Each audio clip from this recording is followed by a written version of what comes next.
Hello and happy Wednesday. Today we're talking about our hymn of the day for the 19th Sunday after Pentecost. It's called The Bridegroom Soon Will Call Us, and it's number 514 in the Lutheran Service Book. And this hymn is based on the parable of the 10 virgins that comes from Matthew chapter 25. And the hymn assumes that you know that parable, so we are going to start off this video with talking about it. This parable is the kingdom of heaven is like parable. So it compares the kingdom of heaven to something in our human world to help explain the kingdom to the people that Jesus is talking to. So the people in Matthew 25, the original hearers, but also to us today.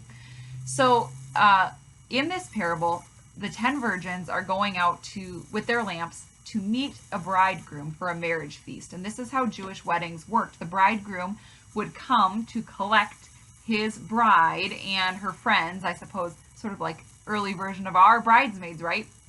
And then they would go together to the marriage feast. Now, 5 of the virgins in our parable to be collected by the bridegroom are foolish. And so when they go out to await the bridegroom, they don't bring any extra oil. Then the wiser other five virgins also take an extra flask of oil with them. So the bridegroom is delayed, the women fall asleep, and then when they are finally called to the feast, they wake up to trim their lamps, and those who hadn't brought any extra oil, they've nearly run out, and they have to go out and buy more. Now, by the time these 5 who have left to go buy more oil get to the feast, the door has been closed, and when the foolish virgins ask to come in, the bridegroom tells them, I don't know who you are. And it's too late, and they're not permitted to enter.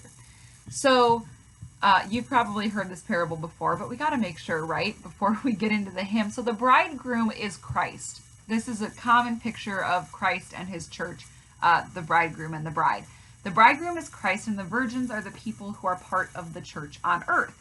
Their lamps and the oil in those lamps is a picture of faith sustained by the means of grace. That's how the Study Bible puts it. And so those who have wisely availed themselves of the means of grace are ready, and they are firm in faith with their lamps trimmed when Christ comes. But those who have neglected their lamps of faith, those are the ones who are not prepared. And when Christ comes, it will be too late for them to do anything about it. They will be caught outside the marriage feast of Christ in his kingdom. So, a little bit of a long explanation about the parable there, but we need to understand it in order for our hymn to make any sense. And so this is the first verse of the hymn, which is a reflection of that parable. The bridegroom soon will call us, come to the wedding feast. May slumber not befall us, nor watchfulness decrease. May all our lamps be burning with oil enough and more, that we, with him returning, may find an open door. So basically, right, may we all be wise virgins.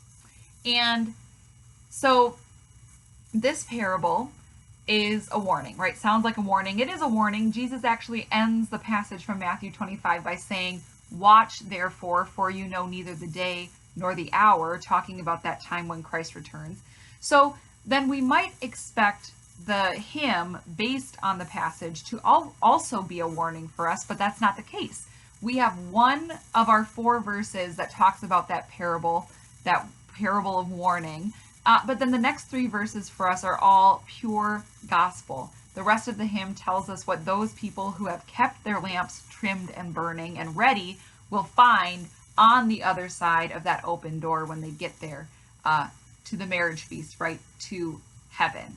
So the bridegroom soon will call us. Let us be ready, because this is what awaits us when we're ready. And it's a short hymn. I'm going to read the rest of it to you. There shall we see in glory our dear Redeemer's face. The long-awaited story of heavenly joy takes place. The patriarchs shall meet us, the prophets' holy band. Apostles, martyrs greet us in that celestial land. There God shall from all evil forever make us free, from sin and from the devil, from all adversity, from sickness, pain, and sadness, from troubles, cares, and fears, and grant us heavenly gladness, and wipe away our tears. In that fair home shall never be silent music's voice. With hearts and lips forever we shall in God rejoice. While angel hosts are raising, with saints from great to least, a mighty hymn for praising the giver of the feast, that giver of the marriage feast. So, yeah, that's the hymn. I'm sorry. I thought I had something else to say there. I don't. That's the hymn.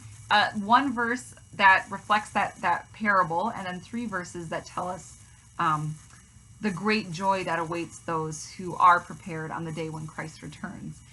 So why have we chosen this hymn for this week? Well, that's a good question.